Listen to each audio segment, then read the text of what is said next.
تو بہرحال اس کی بیوی نے یہ کہا کہ اس کو مت مارو، لا تقتلوہ عسیٰ ان ینفعنا او نتخذہ ولدا، قریب ہے کہ ہم اس سے فائدہ اٹھائیں گے یا اس کو بیٹا بنا لیں گے۔ بیوی کی بات پر راضی ہو گیا فرعون، جو ہے بیگم کی بات پر آ گیا اور اس کے بعد رکھ لیا بچے کو۔ عورت کے مشورے پر عمل کرتے ہوئے اس نے رکھ تو لیا بچے کو۔ اب پرورش کی جب بات آئی، بچے کو دودھ پلانا ہے، تو دایاں کو بلایا گیا۔ شاہی خاندان میں بچے کی پرورش ہو رہی ہے، بہت ساری عورتیں آئیں، دودھ پلانے کی کوشش کرتی رہی۔ موسیٰ علیہ السلام کسی کا دودھ نہیں پکڑتے تھے۔ ان کی بہن وہیں کھڑی تھی، اس نے کہا کہ میں ایک دایا کو جانتی ہوں جس کا دودھ ہر بچہ پی لیتا۔ اس سے کہا گیا کہ بلا لاؤ۔ وہ جا کر اپنی ماں کو بلا لائی، اپنی ماں کو لے آئی، اور ان کی ماں آئی، موسیٰ علیہ السلام کو اپنے سینے سے لگائی تو دودھ پینے لگ گئے۔ تو سب میں یہ بات مشہور ہو گئی کہ یہ یہاں کی مشہور دایا ہے، اور یہ خاندان کے اندر رہے گی، شاہی خاندان میں محل میں رہے گی، اور بچے کو پلانے کی اجرت بھی دی جائے گی، اجرت بھی دی جائے گی۔ فرعون کے گھر میں پرورش بھی اور انہی کی ماں سے دودھ بھی پلانا، پھر پلس اس کی اجرت بھی دلانا، یہ شان ہے رب ذوالجلال کی۔ وہ جہاں چاہے جیسے چاہے پرورش فرمائے، حق کی حفاظت کرنا یہ مولا کی شان ہے۔ موسیٰ علیہ السلام فرعون کے گھر میں پرورش پاتے رہے۔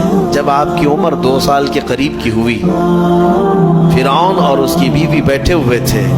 موسیٰ علیہ السلام کھیلتے کھیلتے گود میں آئے اور فرعون کی داڑھی پکڑ کر اس کے منہ پہ تماچا لگا دیا۔ پہلی مرتبہ کسی نے بادشاہ کے منہ پر تماچا جڑا ہے تو بیٹا گھر کا، لیکن فرعون کو پہلی مرتبہ وہ زناٹے دار جو تھپڑ لگا، ہو سکتا ہے تارے نظر آ گئے ہوں، وہ گھبرا گیا، کہا کہ یہ بچہ ایسا کیسے مجھے مار سکتا ہے، ہاتھ کیسے اٹھا سکتا ہے۔ دسترخوان سے اٹھ گیا اور کہا اپنی بیوی سے، بیگم مجھے لگتا ہے یہی وہ بچہ ہوگا، یہی بچہ ہوگا جو سلطنت کے ہمارے خلاف جائے گا۔ پھر بیگم نے کہا ایسا کیسے ہو سکتا ہے، بچہ ہے، چھوٹا ہے، اور لاڑ پیار میں بچے ماں باپ کے ساتھ اس طرح کی حرکتیں کرتے ہیں۔ فرعون نے کہا نہیں، مجھے چیک کرنا ہے، یہ بچہ جاندار ہے، جانکار ہے، یہ جانتا ہے۔ تو پھر موسیٰ علیہ السلام کا وہاں پر امتحان لیا ہے۔ فرعون کی بیوی بچانے پر لگی ہوئی تھی۔ فرعون نے کہا کہ ٹھیک ہے، دیکھتے ہیں یہ کہ بچے کو سمجھ ہے یا نہیں ہے۔ امتحان کے لیے بیگم نے کہا ایک کام کرو، ایک برتن میں آگ کے انگارے دہکتے ہوئے کوئلے وہ بھی لائے جائیں، اور ایک برتن میں سفید پھول لائے جائیں۔ اگر بچہ عقل مند ہوگا تو پھولوں کو پکڑے گا، نہیں تو پھر یہ لال چیز کی طرف بچوں کا ہاتھ زیادہ جاتا ہے، آگ دیکھے گا۔ کہا ٹھیک ہے، یہ آزمائش کی جائے گی۔ ایک برتن میں آگ کے لال سرخ انگارے کوئلے لائے گئے اور ایک برتن میں پھول لائے گئے، دونوں رکھے گئے۔ موسیٰ علیہ السلام کیا، ہر نبی ماں کے پیٹ سے ہی ہر چیز کو جانتے ہیں، اللہ تعالیٰ انہیں علم بھی نوازا ہے۔ موسیٰ علیہ السلام کو بلایا گیا، 2 سال کی عمر ہے کہ بچے ان دونوں میں سے کوئی چیز اٹھا لو، اٹھا لو۔ تو موسیٰ علیہ السلام کا ہاتھ پھولوں کے برتن کی طرف ہی بڑھنے لگا۔ یہ تو امتحان تھا۔ جبرائیل علیہ السلام اسی وقت نازل ہوئے اور آپ کا ہاتھ پکڑ کر کے آگ میں ڈالا۔ آگ میں سے ایک کوئلہ موسیٰ علیہ السلام اٹھائے اور اپنے منہ میں رکھ لیے، جس کی وجہ سے آپ کی زبان جل گئی، ہاتھ میں بھی آگ لگی۔ پھر فوراً ہٹایا گیا۔ فرعون کو وہ سیٹسفائیڈ ہو گیا کہ نہیں، یہ جانتا نہیں ہے، جانتا ہوتا تو آگ نہیں اٹھاتا۔ بہرحال موسیٰ علیہ السلام کو اس آگ کے کوئلے کے زبان پر رکھنے کی وجہ سے زندگی بھر اس کا اثر رہا، زبان میں زندگی بھر اثر رہا۔ پھر جوانی آئی موسیٰ علیہ السلام کی، اسی گھر میں پرورش پاتے ہوئے۔ پھر آپ وہاں سے نکلے اور آپ کی ماں نے آپ کو ساری چیزیں بتا دی کہ ہم بنی اسرائیل سے ہیں، نبیوں کا خاندان ہے، اللہ تبارک و تعالیٰ کی عبادت پر ہم ہیں، اور فرعون ظالم ہے اور وہ اپنی پرستش کرواتا ہے، اپنی عبادت کرواتا ہے، لہذا ہم فرعون کے خاندان سے نہیں ہیں۔ موسیٰ علیہ السلام جوان ہونے کے بعد ان تمام سچویشن کو سمجھ چکے تھے، سارے حالات۔ ایک بار ایسا ہوا کہ کہ موسیٰ علیہ السلام اپنی بستی سے باہر کی طرف جا رہے تھے، دو لوگوں کو لڑتے ہوئے دیکھا. ایک بنی اسرائیل کا تھا، ان کے خاندان کا تھا، ایک فرعون کے خاندان کا تھا. تو ان کے خاندان کا جو آدمی تھا وہ پکارا موسیٰ علیہ السلام، ہائے ہائے میں مرا جا رہا ہوں، مجھے بچا لو موسیٰ، مجھے بچا لو. موسیٰ علیہ السلام آئے، دیکھا دونوں جھگڑ رہے ہیں. ایک تو اپنے خاندان کا تھا بنی اسرائیل، ویسے بھی بنی اسرائیل پر اس وقت بڑا ظلم کیا تھا فرعون نے.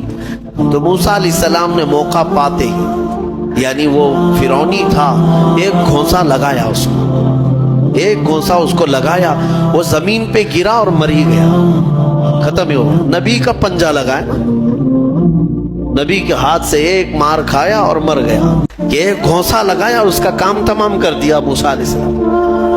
پھر حضرت موسیٰ علیہ السلام کو افسوس ہوا کہ یہ مجھ سے کیا ہو گیا، یعنی میں نے تو اس دونوں کے جھگڑوں کو چھڑانے کے لیے کوشش کیا لیکن میرے ہاتھ سے یہ مر گیا. اللہ کی بارگاہ میں آپ نے استغفار کرنا شروع کیا، اے اللہ تو مجھے معاف فرما دے. فغفر لہ، اللہ تعالیٰ نے معاف بھی فرمایا، آیتیں نازل ہوئی. پھر چند دن کے بعد ایسا ہوا، پھر ان کے خاندان والا بنی اسرائیلی ایک بار پھر کسی سے لڑ رہا تھا، دوسرا ہی دن تھا. موسیٰ علیہ السلام کو پھر آج اس نے پکارا. تب موسیٰ علیہ السلام نے کہا غلطی تو تیری ہی ہے، کل بھی تو ہی لڑ رہا تھا، آج بھی تو ہی لڑ رہا ہے، یعنی روز تو نے پیشہ بنا لیا لڑنے کا. تو موسیٰ علیہ السلام اپنا پنجہ لے کر اسی کی طرف آنے لگ گئے. یہ جو اسرائیلی تھا تو وہ ڈر گیا، اس کو پتا تھا کہ کل کیا ہوا ہے، ایک گھونسا کھانے کے بعد ہوتا کیا ہے. تو چیخنے لگا، اتريد ان تقتلني كما قتلت نفسا بالامس، موسیٰ کیا تو مجھے بھی ویسے ہی قتل کرنا چاہتا ہے جیسے کل تو نے قتل کیا تھا. یہ کہتے ہوئے وہ جھگڑا چھوڑ کر بھاگ گیا. اب بھاگ کر جا کر فرعون کے خاندان والوں کو، بلکہ فرعون کو سب بتا دیا کہ موسیٰ بنی اسرائیل سے ہیں اور ایک فرعونی کو، ایک تمہارے خاندان والے کو کل موسیٰ نے قتل کیا ہے. تو معاملہ بڑا بگڑ گیا. فرعون کے دربار میں یہ سب اس نے چغلی کیا. بتاؤ وہ کون تھا؟ بنی اسرائیل خاندان سے، موسیٰ علیہ السلام کے خاندان کا تھا، اور فرعون کے ہاں چغلی کیا ہے انہی کی، موسیٰ علیہ السلام کی چغلی کیا انہی کے خاندان کا آدمی فرعون کے ہاں جا کر بتایا. فرعون پوری تیاری کر کے کہا کہ موسیٰ کو پکڑو، اور میں پہلے سے کہتا آ رہا تھا کہ وہی بچہ ہے اور میرا گمان صحیح نکلا. اس بنیاد پر اس نے اپنی بیوی کو سزا دینا شروع کیا، حضرت آسیہ. اس بنیاد پر وہ عذاب اس قدر دیا کہ ان کے ہاتھوں پر میخ مار کر انہیں سلاتا تھا، ان کو بالوں سمیت چھت سے لٹکا دیا جاتا تھا. بہت شدت کی تکلیف دی حضرت آسیہ کو، کیونکہ وہ موسیٰ علیہ السلام پر ایمان لاتی، وہ موسیٰ کے خدا پر ایمان رکھتی تھی. تو فرعون نے اپنے جاں بازوں کو، اپنے لڑاکوں کو بھیجا کہ پھر موسیٰ کو پکڑو. وہ سب نکلے تو ایک ان کی اچھائی چاہنے والا، ان کا خیر خواہ شہر سے دوڑتا ہوا آیا. وجاء رجل من اقصى المدینة يسعى، دوڑتا ہوا آیا شہر سے اور کہا، قال یا موسیٰ ان الملأ یأتمرون بک لیقتلوک، فوج پیچھے سے آ رہی ہے تمہیں قتل کرنے کے لیے، تم یہاں سے فوراً نکل جاؤ، یہ بستی چھوڑ دو. حضرت موسیٰ علیہ السلام اس کی بات سن کر کے نکل پڑے.